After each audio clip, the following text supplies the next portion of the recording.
మద్యం కుంభకోణంలో దోచేసిన వేల కోట్ల రూపాయల్లో 90% నేరుగా బిగ్ బాస్కే చేరిందని సెట్ దర్యాప్తులో తేలింది.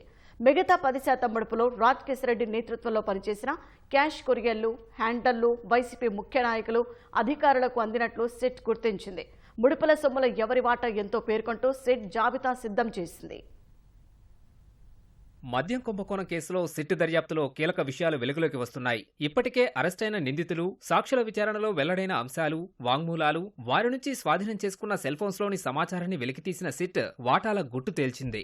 బేసిక్ ప్రైజ్ ఆధారంగా ఒక్కో కేసుపై 150 నుంచి 600 వరకు వైసీపీ మద్యం ముఠా వసూలు చేసిందని సిట్ గుర్తించింది. ఇలా మొత్తం 3,300 కోట్ల వరకు కొల్లగొట్టి ఉంటారని ప్రాథమిక అంచనా.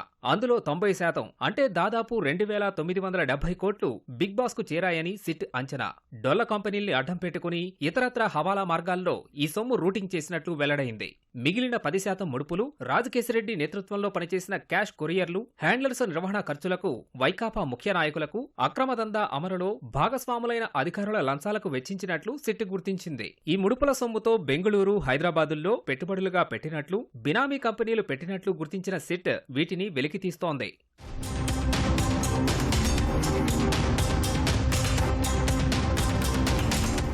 బిగ్ బాస్ ఆదేశాల మేరకు నూతన మద్యం విధాన రూపకల్పన, ఎంతమేర ముడుపులు వసూలు చేయాలో నిర్ణయించడంలో కీలకంగా వ్యవహరించిన ఇద్దరు ముఖ్య నేతలకు నెలకు చెరో 5 కోట్ల చొప్పున వాటాలు అందేవని సిట్ దర్యాప్తులో తేలింది. వారిద్దరూ అప్పట్లో ఎంపీలే. నాటి ముఖ్యమంత్రి జగన్మోహన్ రెడ్డికి తలలో నాలుకలా వ్యవహరించేవారు. రాజ్ కిషన్ రెడ్డి ద్వారా ఎప్పటికప్పుడు ఈ డబ్బులు వారికి చేరేవి. ఓ నేతకు ముడుపుల వాటా సొమ్ము ఇవ్వటాన్ని మధ్యలో నిలిపివేయడంతో విభేదాలు మొదలయ్యాయి. ప్రస్తుతం ఆ ముఖ్య నేత వైసీపీలో లేరు. మరో నేత ప్రస్తుతం ఆ పార్టీ ఎంపీగా ఉన్నారు. ఆయన ముడుపుల సొమ్ములో వాటాలు పొందడంతో పాటు ఓ డిస్టిలరీని గుప్పిట్లో పెట్టుకుని సొంత బ్రాండ్తో మద్యం తయారు చేయించినట్లు సిట్ గుర్తించింది.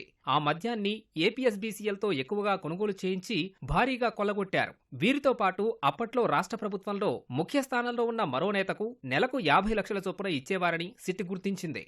వైసీపీ ముఠా ఏపీఎస్బీసీఎల్లో ఇద్దరు కీలక అధికారులను నియమించుకుని వారి ద్వారా మద్యం కథ నడిపించిందని సిట్ దర్యాప్తులో వెలుగు చూసింది. ముడుపులు చెల్లించిన కంపెనీలకే అత్యధికంగా సరఫరా ఆర్డర్లు ఇవ్వడం, ముడుపులు ఇవ్వని కంపెనీలను మార్కెట్ నుంచి తరిమేయడం వంటివి వీరితో వైసీపీ ముఠా చేయించింది. ప్రతిఫలంగా ఓ ముఖ్య అధికారికి నెలకు 50 లక్షలు, మరో అధికారికి నెలకు 20 లక్షల చొప్పున లంచాలుగా చెల్లించినట్లు దర్యాప్తులో వెల్లడైంది. దీంతో ఆ ఇద్దరు అధికారులు రాజ్ కిషన్ రెడ్డి సూచించిన కంపెనీలకు మాత్రమే మద్యం సరఫరా ఆర్డర్లు ఇచ్చేవారని తేలింది. ఇంత పెద్ద కుంభకోణం జరుగుతుంటే అన్నీ తెలిసి మౌనంగా ఉన్నందుకు, పరోక్షంగా వాటికి సహకరించినందుకు ఓ కీలక అధికారికి వైసీపీ ముఠా అప్పుడప్పుడు భారీగా నగదు ప్యాకెట్లు అందజేసేదని సిట్ దర్యాప్తులో గుర్తించింది. ఒక్కో విడతలో 50 లక్షల నుంచి 1 కోటి చొప్పున అందజేసేదని గుర్తించింది. తనకు డబ్బులివ్వట్లేదని, పట్టించుకోవట్లేదని భావించిన ప్రతి సందర్భంలోనూ ఆ అధికారి ఉల్లంఘనలు జరుగుతున్నాయంటూ ఏపీఎస్బీసీఎల్కు ఓ మెమో ఇచ్చేవారని, ఇలా దాదాపు 35 మెమోలు ఇచ్చారని గుర్తించిన సిట్ వాటికి సంబంధించి కీలక ఆధారాల్ని సేకరించింది.